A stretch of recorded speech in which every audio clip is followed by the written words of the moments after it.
You and I as the Israelites, have to war within yourselves and against your own fleshly lusts. You have to war with worldly temptation. With all the spiritual energy you can muster, war for the kingdom of Yah. We aim and shoot scriptural bullets at demon troops. I'm just spitting truth. Look at yourself if it's staying you. Release yourself from the lies and the doctrine you clinging to. Repenting mean the path that you walk and you see it through. That mean you gotta switch up your people, leaving the crew. That mean you gotta watch what you say and watch what you do. But until you see the truth.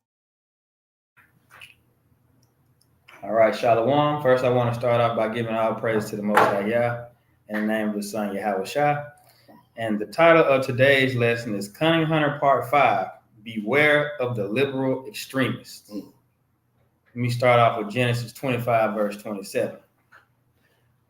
This is the book of Genesis, chapter 25 and verse 7. 27. 27? Yeah. Verse 27. And the boys grew, and Esau was a cunning hunter, a man of the field, and Jacob was a plain man, dwelling in tents. You see that? We're more of a simple, straightforward people. Esau is more so of a sly, cunning, conniving type of person. And he is a hunter, so don't forget that. Give me Genesis 3, 1 through 5. This is the book of Genesis, chapter 3 and verse 1. Now the serpent was more subtle than any beast of any beast of the field, which Yahweh the Father made. Excuse me, which Yahweh made. And he said unto the woman, Yea, have the Father said, Ye shall not eat of every tree of the garden. And the woman said unto the serpent, We may eat of the fruit of the trees of the garden. See, there go that conniving, cunning nature. But of the fruit of the tree, which is in the midst of the garden, the Most High have said, Ye shall not eat of it, neither shall ye touch it, lest ye die. Mm-hmm.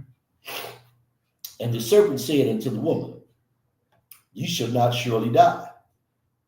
For the Most High doeth know that in the day ye eat of thereof, then your eyes shall be open, and ye shall be as gods, knowing good and evil. See that? You're not going to die. You know, that's the cunning, subtle. You know, he came in, told her sweet words, told her what she wanted to hear, and she went for it. And then, you know, as a result, Adam ended up going for it because she went for it. Let me get Revelations 20 and 2. This is the book of Revelations, chapter 20 and verse 2. And he laid hold on the dragon, that old serpent. Same person, that old serpent. Same spirit. Which is the devil. So when we say Esau is the devil, you see how devil's just a breakdown right there. That Esau is the devil. Keep going. Which is the devil and Satan. And bound him 1,000 years. You see that? So there you go, right there. White man's the devil that the Bible speaks of. So that's what the Bible said. Yep, that's what it said. That wasn't my word. The Bible said that. But you see that? So knowing that this the devil that we're dealing with, you know, we got to move accordingly. And like I said, you know, let me go to this. You know, we're gonna get into a little bit on the Charlie Kirk shooting. And not too much though, because I don't really care too much about it. But we want to really get on the liberal portion of that. Was he the devil? Oh yes, sir. So we go to the definition of liberal. You know, had the same definition as the word. It's the root of the word. The root word of that is liberty or to liberate, which means freedom from control, interference, obligation, from restriction, hampering conditions, power or right of doing, thinking, speaking, etc., according to choice. So That's the worldly definition of what it means to be liberal or be liberated, being able to do, think, or speak whatever you want to speak freely without being controlled or being interfered with. Now, we know that Charlie Kirk, he got there, well, he definitely said what he wanted to say. For sure. But as a result, got his head knocked off for it. Now, do I really care that he got his head knocked off? Not really, because he ain't my people for me to really do too much caring about. But it's a lesson behind that. It's the white liberal that say that, they say that they love everybody and they say everybody had a freedom of choice and they say that everybody can believe what they want to believe. But the moment that what you believe in disagree with what they believe in, oh, you got to get your head knocked off. That's right. So let me get this first article to get into the character of the guy that did it a little bit.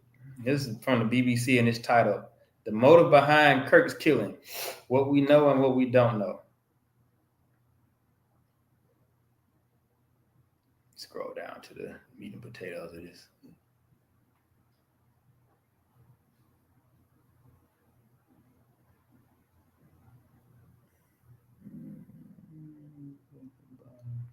Too far. Oh, I don't know. What was at the top? Okay, so this is from the BBC. The roommate of the suspect in killing Charlie Kirk had one question: why? "I had enough of his hatred," Tyler Robinson wrote back. "Some hate can't be negotiated out." On Tuesday, authorities released messages between Robinson and the roommate from the hours after the shooting. Officials have said that the unnamed roommate was a biological male who was transitioning from man to woman and was in a romantic relationship with the defendant. So that right there, that ought to let you know that, even though his parents and his family was, heavily conservative or, Republican, that he was, he might have still been a Republican, but he was more on the liberal side of being a Republican. And obviously he took it to the extreme if he thought it was worth killing somebody over some words. Messing with his gay relationship. Exactly, because that's what anything about Charlie Kirk. He spoke against homosexuality and transgenderism. He's probably fag anyway. Yeah, maybe. But the roommate was. I'm talking about Charlie Kirk. Oh yeah. You know how Esau get down. You know how Esau get down. But yeah. So he was more leaning towards the liberal. You can do what I want. That do what you want to do, love who you want to love. Because somebody was speaking contrary to that, they gotta die. Yeah. So that's the extreme part of it. So that's all I wanted to get from that article. But yeah, he was involved with his roommate. So he started leaning towards liberal. So what Charlie Kirk was saying was contrary to what he believed or what he exercised in his day-to-day life. Right. So the point of me bringing that out is, what do you think that means for you? If and we so-called black people, we ain't the same as them. He did that to his own people, so to speak. What you think he would have tried to do to you? Blow everybody up. Man, for speaking what he didn't like. You got off the hook, huh? Right. You think it ain't gonna be more of this? And like I said, that's their own people. They feel even worse about you. Yeah, exactly. They showed you that at the little church killing when he might went up in there and killed everybody at the church that time a few years back. Yeah. Yeah. So like I said, and they was being nice to him.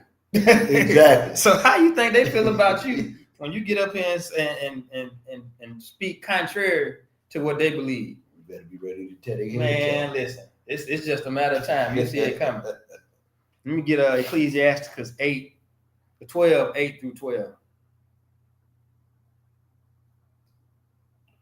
This is the book of Sirach, chapter 12. Yeah, 8 through 12. Chapter 12, verse 8. A friend cannot be known in prosperity, and an enemy cannot be hidden in adversity. In the prosperity of a man, enemies will be grieved, but in his adversity, even a friend will depart. You see that? And a lot of us go turn on each other because of that adversity. You know, that's what's gonna come down to you gonna have to pick at one point. And a lot of our people, they not go choose their own people. They go pick whoever, you know. We go get into that later. Why? Esau. Yeah, they go pick Esau because, you know, it's like, well, you know, I can be over here, I can be more comfortable over here than over here. So that's what they go pick. So, you know, get ready to get sold out in these last days. Keep going. Verse 10.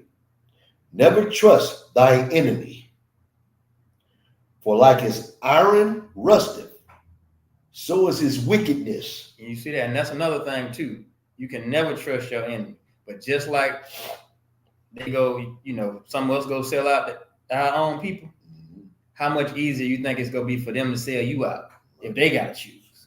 You might as man, it's right for the heels. Right. Verse 11.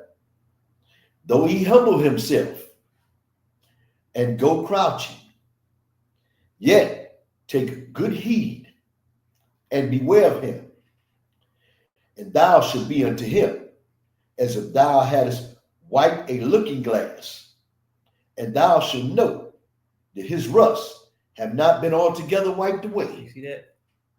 What it's a lot of these liberals, they say, oh well, we love everybody, we accept everybody. Mm-hmm.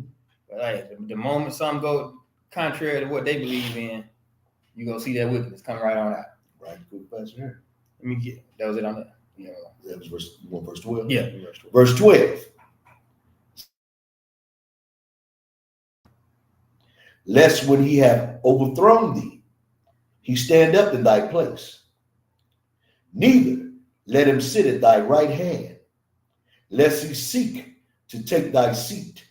You see that? When you put yourself in proximity and hold hands with these people, you setting yourself up to get overthrown. Yep. But that's what's gonna happen. I ain't saying this. This out the Bible. That was it. And thou at the last remember my words, and be pricked therewith. See that? You go remember this. It's gonna stick you right in the butt. The moment you forget, and then you get in that position, you go remember. Yes, you go sir. Bring this to your recollection.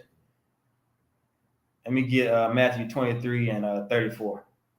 This is the book of Matthew, chapter 23, and verse 34. Yeah.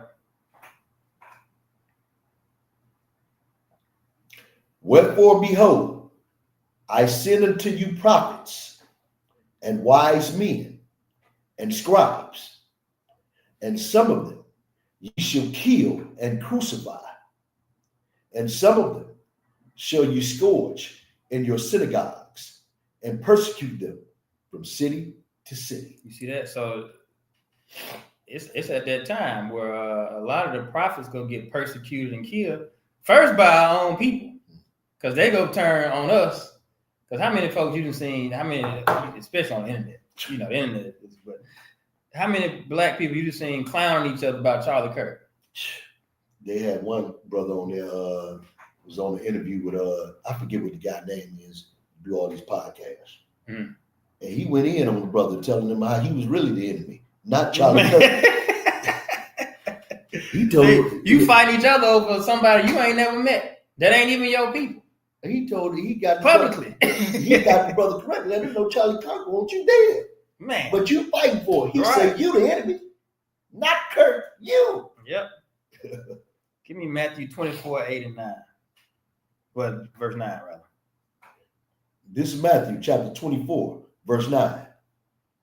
Then shall they deliver you up to be afflicted, and shall kill you, and ye shall be hated of all nations for my name's sake. Yeah, you come out here preaching this word, preaching this division that, you know, you finna love your own people and you ain't gonna worry about everybody else. And you saying separate from these people and worry about yourself. Not that you even saying do nothing to the other nations, but separate and just be concerned with yourself. These folks gonna want to deliver you up and kill you. Black Wall Street? Yes, sir. Seneca Village. Woo! Lake Martin in Alabama. Yeah. Wipe you away. Look, not that you even doing nothing to them, but just the fact that you don't want to be joined to them, they ready to kill you for it. Your own people first, Then they gonna be ready to kill you for it if they figure out that you actually doing good after you make this separation. Yes, they are. You see that? Let me get that first video out.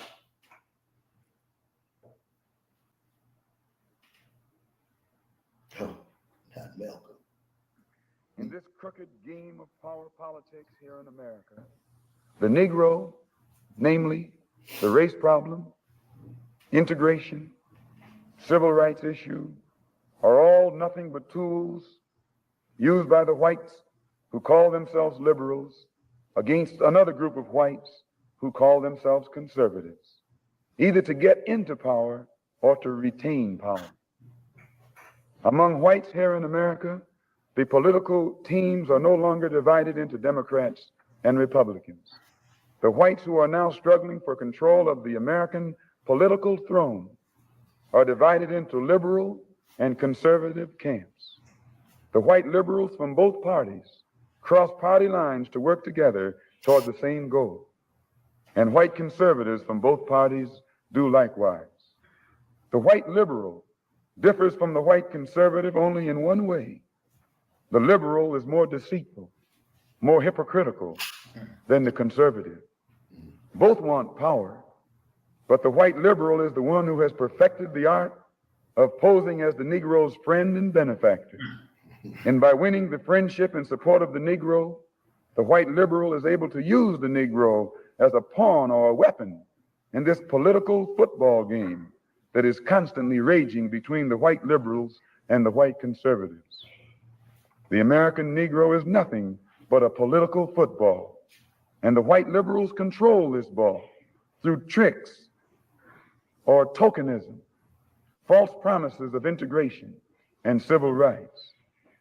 In this game of deceiving and using the American Negro, the white liberals have complete cooperation of the Negro civil rights leader, who sell our people out for a few crumbs of token recognition, token gains, token progress.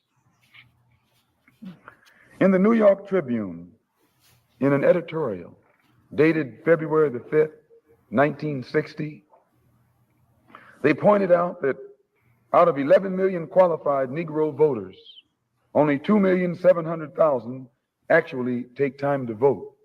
All right, that's it on it. This means that, roughly speaking,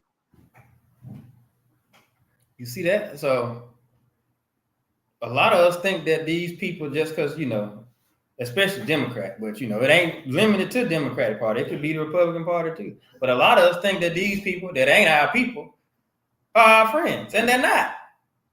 He said they just hide behind the liberal facade, like I said, they really don't want everybody to have freedom in their own opinion. As long as their freedom and opinion agree with them. You mean they don't want you to be equal with them and nothing like that? Oh, no, sir. They're friends. Oh, man, come on now. Yeah, they gonna act like your friend, your friends till They love you. Let something happen where they gotta pick. Yeah, You go see who friends are. Like what was in Iraq. You can't know a friend in time of prosperity. You ain't gonna know an adversary too. Exactly. Man, let me get Isaiah 30, 12 through 14. This is the book of Isaiah, chapter 30, and verse 12. Wherefore, thus saith the Holy One of Israel, because you despise this word. Because you do not want to follow these laws and follow this wisdom that's in the Bible. And trust in oppression and perverseness, and stay thereon. You want to follow behind Esau and whatever other nation is in power at the time. Keep going. Therefore, this iniquity shall be to you as a breach ready to fall, swelling out in a high wall, whose breaking cometh suddenly at an instant. He said the Most High go bring his vengeance on you all of a sudden. Keep going. Verse 14, and he shall break it as the breaking of the potter's vessel that is broken in pieces. He shall not spare, so that there shall not be found in the bursting of it a sheard to take fire from the hearth, or to take water with all out of the pit. You see that? So because we want to join ourselves to our enemy, and we trust, we trust in the government. We trust in so-called white people. We trust in charity organizations. We trust welfare. We trust food stamps. We trust all this stuff. So we'll never be blessed by the Most High. We leaning on that. We put more faith in that than we put in the Most High. Trust in our enemies. Man. And like I said, it come off as doing good, but what welfare did? Divided the family. Because you can't have two people working together and be on welfare and get food stamps. Man, so man can't be an house. No, I mean you can, but you're gonna have to be jobless pretty much. Because and that's funny that all that stuff go off of like income, So like let's just, if it's two people working, you can forget it. Your income is like, and then the threshold be so low. It's like if you work a decent job, you're not gonna get it. So it's incentivizing poor behavior. You're gonna never get ahead. You basically just getting whatever they give you, and you content with that. So you basically got to be working part-time at McDonald's. Yeah, pretty much. I mean, just to be, and you see a lot of our sisters, they take advantage of that, and like I said, they end up having a man at the house, and then even they self, I know a couple of girls that do it. They'll get on food stamps or get Section 8, right? And they'll have a decent paying job, and they're like, nah, I don't want to do that because if I take this job that's better than the one, that could potentially put me in a better situation, then I'm gonna lose my Section 8. Or I'm gonna lose my food stamp. That's stupid. People messed up. Like I said, they incentivize bad behavior, incentivize you to stay on the bottom.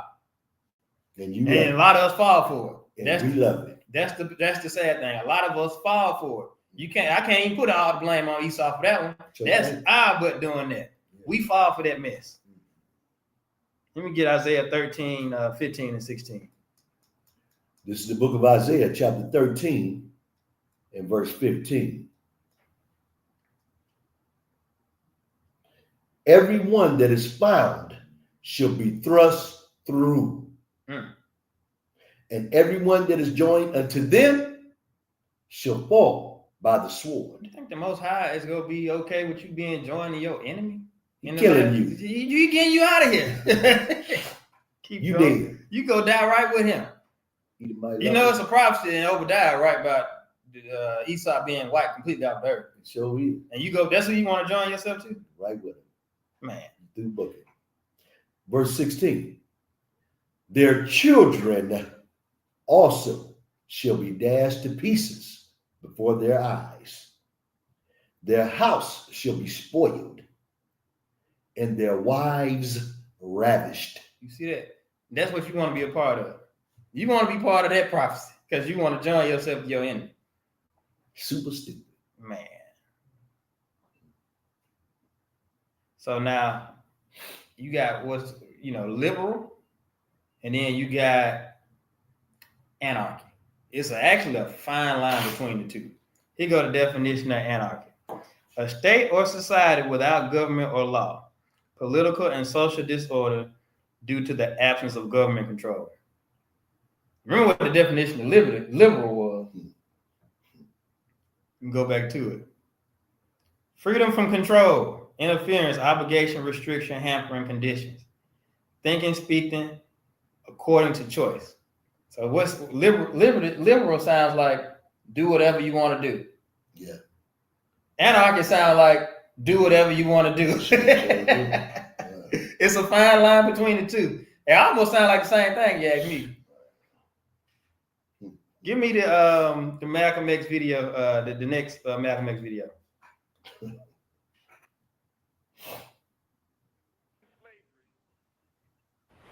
When black people like me talk to the slaves, they didn't kill him. They sent some old house Negro along behind him to undo what he said. You have to read the history of slavery to understand this. There were two kinds of Negroes. There was that old house Negro and the field Negro. And the house Negro always looked out for his master. When the field Negroes got too much out of line, he held them back in check. He put them back on the plantation. The house Negro could afford to do that because he lived better than the field Negro. He ate better, he dressed better, and he lived in a better house. He lived right up next to his master in the attic or the basement. He ate the same food his master ate and wore his same clothes. And he could talk just like his master. Good diction. And he loved his master more than his master loved himself. That's why he didn't want his master hurt. If the master got sick, he'd say, "What's the matter, boss? We sick?" When the master's house caught a fire, he'd try and put the fire out. He didn't want his master's house burned. He never wanted his master's property threatened. And he was more defensive of it than the master was. That was the house Negro. But then you had some field Negroes who lived in huts, had nothing to lose. They wore the worst kind of clothes, they ate the worst food, and they caught hell. They felt the sting of the lash. They hated their master. Oh, yes, they did. If the master got sick, they prayed that the master died. If the master's house caught a fire, they prayed for a strong wind to come along. This was the difference between the two. And today you still have house Negroes and field Negroes. Yeah. I'm a field Negro. You see that? So yeah, it's still the same today. You know, and it's always gonna be way more field Negroes than house Negroes. You know, you got, like I said, all these influencers and stuff getting on, black influencers, acting like they sad. They like, oh, this is a shame. It's like, well, no, it's not. If you know the nature of Esau, you know, they've been doing this since, you know, some don't align with what they want, you know, kill them. It's, man, I mean, it was obvious. You knew who did it before. As soon as I saw it happen, I was like, oh yeah, they in Utah. I know who did that. Or somebody shot him from off a roof from like 200 some yards. Who knows who did it? Who else could it be? You know, who else could it be? Like I said, they do that to each other over a disagreement on words that, you know, somebody that you don't even have to listen to. That's the thing. You don't even have to listen to Charlie Kirk. Skip past the video. Keep going. Turn the TV on. Whatever you see him on, just keep going. It ain't like he right here in your front in your living room every morning. Yeah. Ignore the man. But like I said, if they're willing to do that to each other, imagine what the white liberal will do to you. Let me get Numbers 11, 4 through 6. And like I said, we're gonna have our handful of groups that's go, you know, a handful of black people, Hispanic people that's go agree with them and want to follow up behind them. Because, you know, they get them a little more and make them a little more comfortable than you know, what the average person will be. Right. Got it. This is the book of Numbers, chapter 11 and verse 4. And the mixed multitude that was among them fell a lusting, and the children of Israel also wept again and said, who should give us flesh to eat? We remember the fish which we did eat in Egypt freely, the cucumbers and the melons and the leeks and the onions and the garlic. But now our soul is dried away. There is nothing at all besides this manna before your eyes. And you see that? Now it's the children of Israel. It's the same house Negro spirit. We want to go back to Egypt. We could just eat as much fish and cucumbers and onions as we wanted to in Egypt. Master waiting on us. Waiting on it. We want to go back into captivity because we can. Hold on, read that last sentence again. But now our soul is dried away.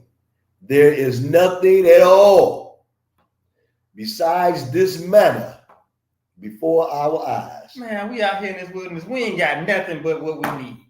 That's what they say. We ain't got nothing but what we need to survive out here. Put me back in slavery. And that's the thing, right?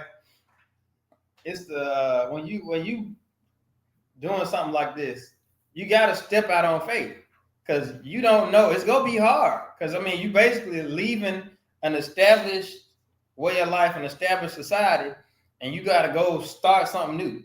You got to be able to have that vision.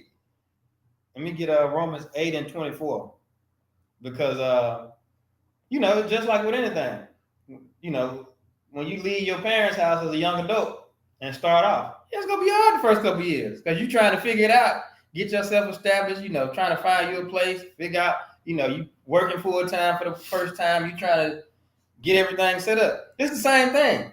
You got to be able to let go of, captivity and be able to go start our own stuff at some point. Like I said, your house shall go make it happen at one point, but we go complain to the point we ain't gonna be able to do it by ourselves. We couldn't do it then. We did it a little bit after slavery, but like I said, we had our certain groups that came in, with the bombings and them tearing stuff up, and then you got your house Negroes that integrated us right back into it. So it's always gonna be like that until Yahweh shall come back. Let me get that scripture. This is the book of Romans, chapter 8, verse 24. For we are saved by hope, but hope that is seen is not hope. For what a man seeth, why doeth he yet hope for? You see that? And that's the funny thing about it. You can see the salvation coming. In the climate that we're in, you can see the salvation. You can see what things are headed. And and that's another thing. We got these scriptures. You can see it in the scriptures.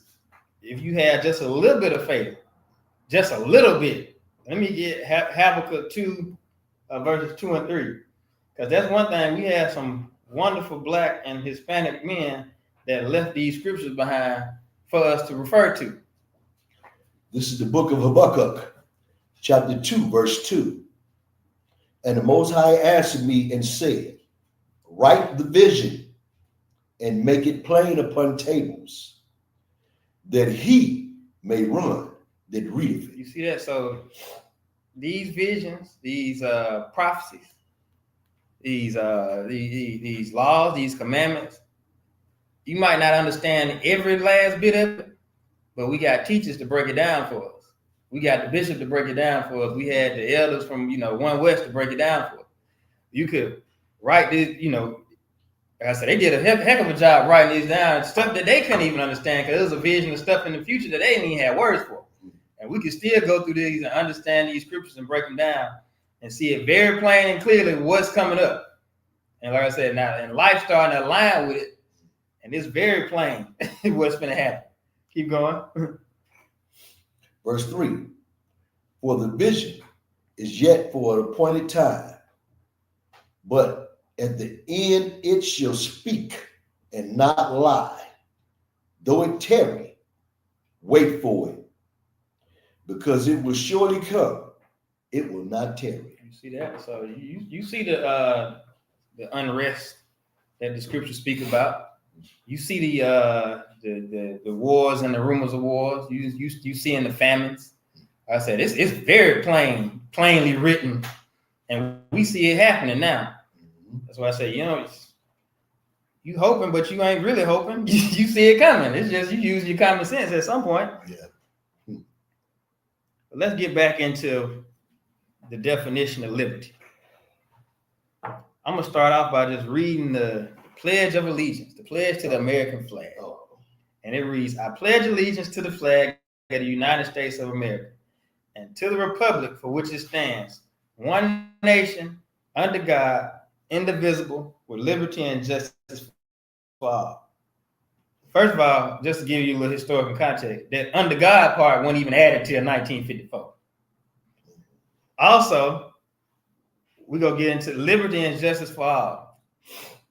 Who was all? Not us. It was not us. So this don't even apply to you. Throw it out. So whenever you hear politicians talking about being liberal and liberty, freedom, they weren't never talking about you to begin with. So you can strike that out your head.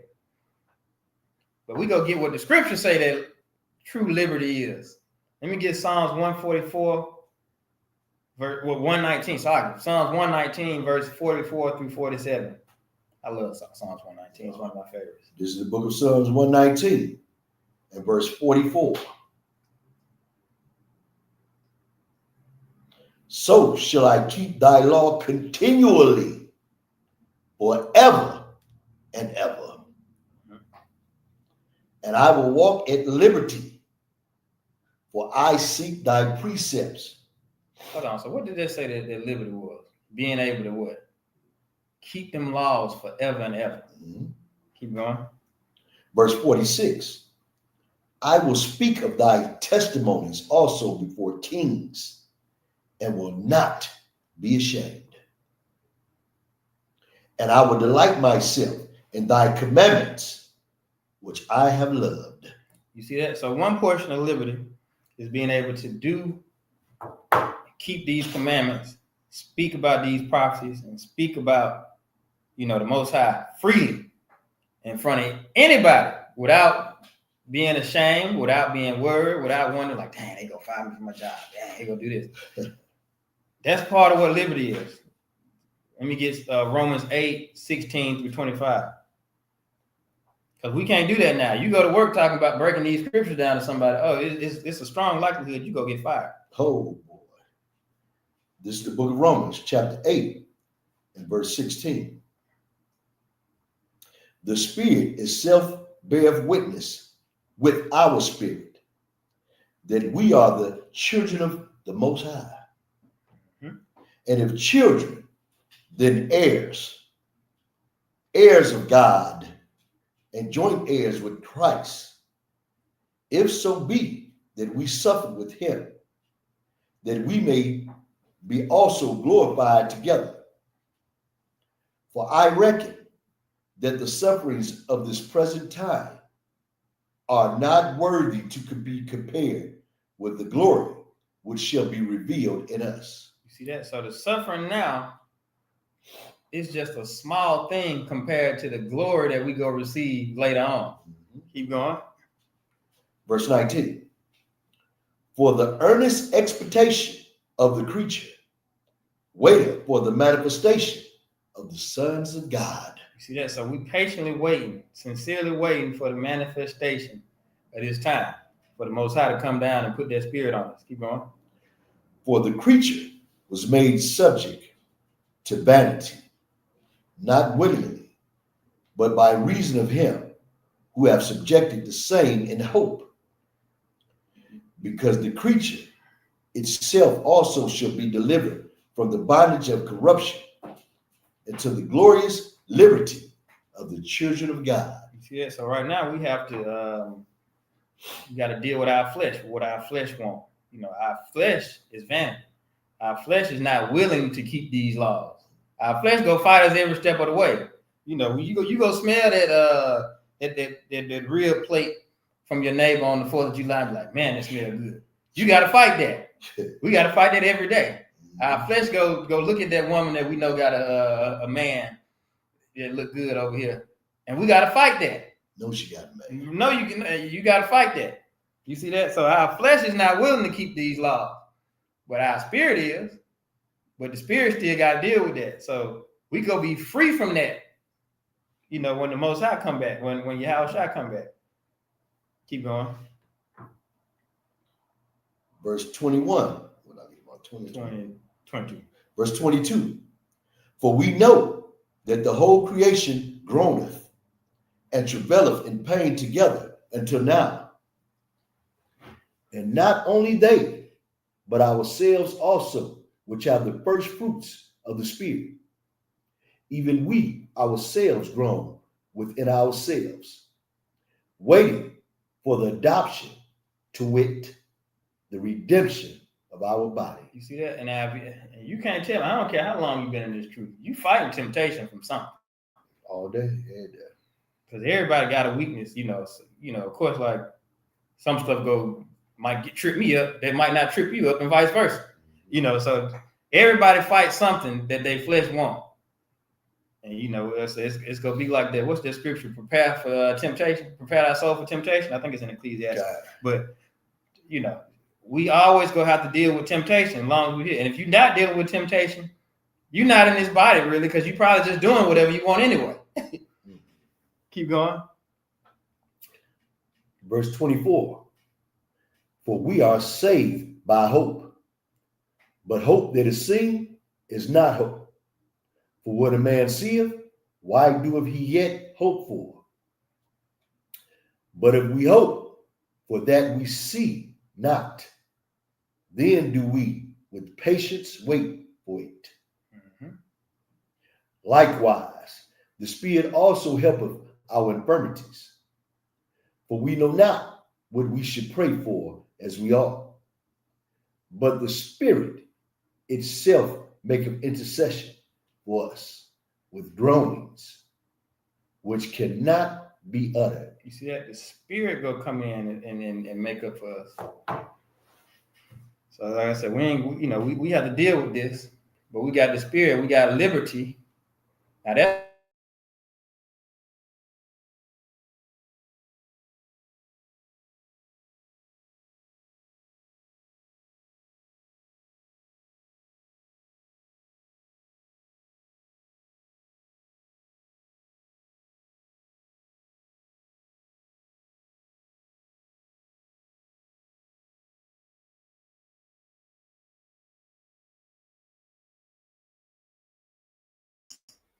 Salaki for the technical difficulties. We're going to give them, I don't know, 2-3 minutes to see if they will reconnect. If not, I'll just end the stream.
They will be back shortly. They're just reconnecting their internet.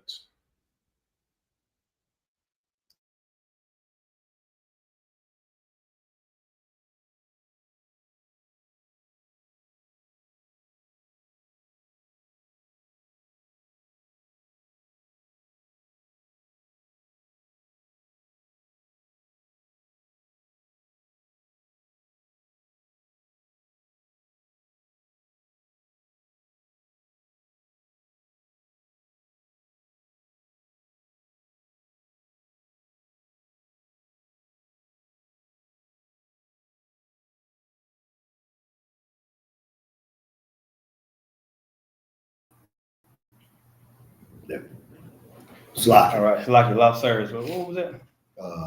Galatians. Yeah, okay. Galatians, I'm starting back at Galatians chapter 5, verse 14.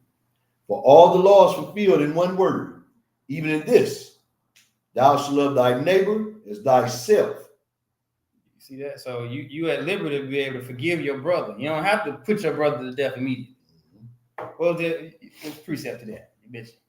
Love thy neighbor as thyself. Yeah, that and then what you just preached last week. Give me Matthew 18, 21 and 22. Oh, yeah. This is the book of Matthew, chapter 18 and verse 22. Yahushua said unto him, I say not unto thee until 7 times, but until 70 times 7.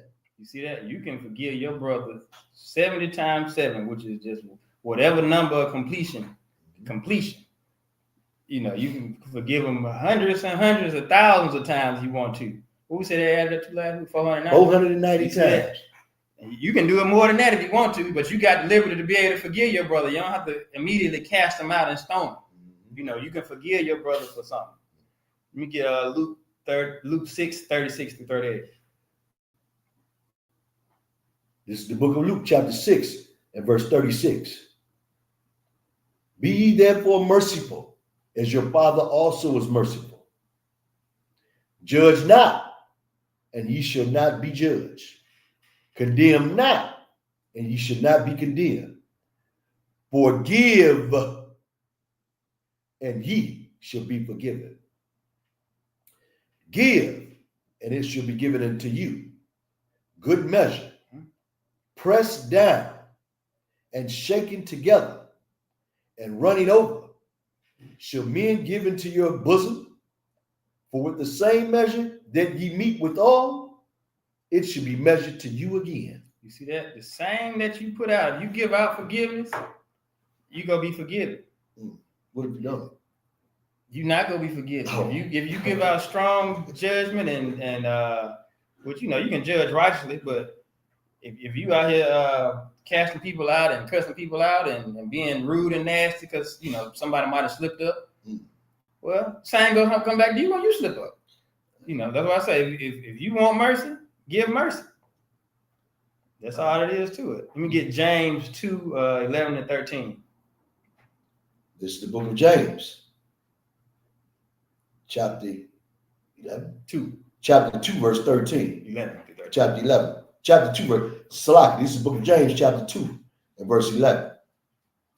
For he that said, do not commit adultery, said also, do not kill. Now, if thou commit no adultery, yet if thou kill, thou art becoming a transgressor of the law. So speak ye, and so do, as they that shall be judged by the law of liberty. For he shall have judgment without mercy, that have showed no mercy, and mercy rejoiceth against judgment. You see that? So if you been taught, don't kill, don't commit adultery, and you end up doing one of those things, and you didn't show mercy when you taught that, and you end up slipping up, you gonna be judged without mercy. Just like you didn't give mercy, you gonna be judged without mercy.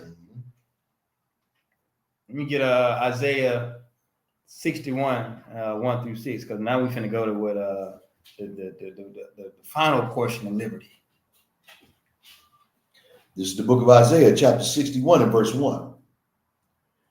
The Spirit of the Most High is upon me, because the Most High have anointed me to preach good tidings unto the meek. He hath sent me to bind up the brokenhearted, to proclaim liberty to the captives. Hold on, do what? To proclaim liberty to the captives. You see that? The final portion of liberty is freedom from captivity. We not liberated because we still here. We got to get, like I said, Yahweh Shai got to come and do that. Keep going.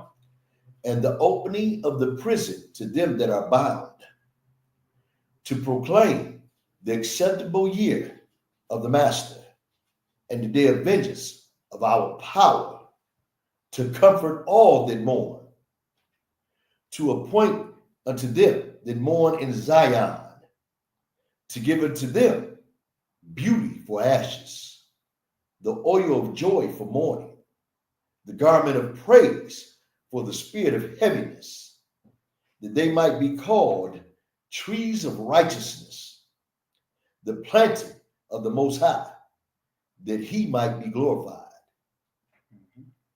And they shall build the old waste. They shall raise up the former desolations. And they shall repair the waste cities, the desolation of many generations. And strangers shall stand and feed your flocks. And the sons of the alien shall be your plowmen and your vine dressers. You see that? So the next portion of this is not only are we gonna be free and we go get our vengeance, according to the Most High, but the other nations gonna be up under us, subservient to us. I don't think they know what liberty is, but hey, look, this some liberty I want to see right here. Exactly. That's what I want. I'm waiting for it too. Well, I ain't got to pick my own grapes, man. No. Keep going. Verse 6. But ye shall be named the priests of the Most High. Men shall call Men shall call you the ministers of our power. Ye shall eat the riches of the Gentiles, and in their glory shall ye boast yourselves. You see that? So just like, we go be, people don't look at us like real teachers of the word. Y'all some fools. Y'all, I don't know what Bible you read. They doubt everything you say, even though you show them right out of the Bible. They doubt everything you say. You show them right out of what? You show them right out of the Bible, and they doubt everything you say. They go say it's a different Bible. They even be looking at it, and they go say it's a different Bible. You twisting the word. They don't look at you like you a minister of this word. But in that day, they go look at us like we ministers of the word. They rather look at T.D. Jakes and Joel Osteen and all that. They believe them now. Yeah. And they don't even hardly come out the Bible. They might read one or two scriptures and give a whole breakdown. Creflo and the crew. All of them, give you one or two scriptures, then tell you to come put that money in the plate and play some music. Get out of here. But they go look at us like we actually the ministers of the word. And we go be able to boast the glory of the Gentiles for ourselves. Just like they, look how many inventions that we done created that you think they didn't took credit for. Damn near all. How much work we done did today somebody else take credit for. Now the want tables to go give turn. percentage? Oh man. Look, the tables go turn and we're gonna be taking credit for their stuff. You see that? Let me get this last scripture. So people say, that's Old Testament. Let me get Luke 4:18. This is the book of Luke, chapter 4, and verse 18. This coming straight out of the mouth of the Messiah. The Spirit of the Most High is upon me, because he have anointed me to preach the gospel to the poor. He hath sent me to heal the brokenhearted, to preach deliverance to the captives, and recovering of sight to the blind, to set at liberty them that are bruised. You see that? He quoted that exact same scripture in Isaiah, which lets you know it ain't no separating the Old Testament from New Testament. He quoting the same thing in the gospel. This is the gospel. You see that? Be free from our captivity and have our own, be in rulership and be able to, like I said, and true liberty, be able to forgive your brother, love your brother as yourself, and do as you please according to the word of the Most High. That's true liberty. Freely be able to speak and talk about this word. Keep these commandments. We ain't at liberty right now. I don't care if you call yourself being liberal, conservative, Democrat, or Republican. You have no liberty right now. Yahweh Shai will have to come give us our liberty. With that, I conclude this lesson. Shalom. Shalom. You and I as the Israelites have to war within yourselves and against your own fleshly lusts. You have to war with worldly temptation. With all the spiritual energy you can muster, war for the kingdom of Yah. We aim and shoot scriptural bullets at demon troops. I'm just spitting truth. Look at yourself if it's staying in you. Release yourself from the lies and the doctrine you clinging to. Repenting mean the path that you walk and you see it through. That mean you gotta switch up your people leaving the crew. That mean you gotta watch what you say and watch what you do. But until you see the truth.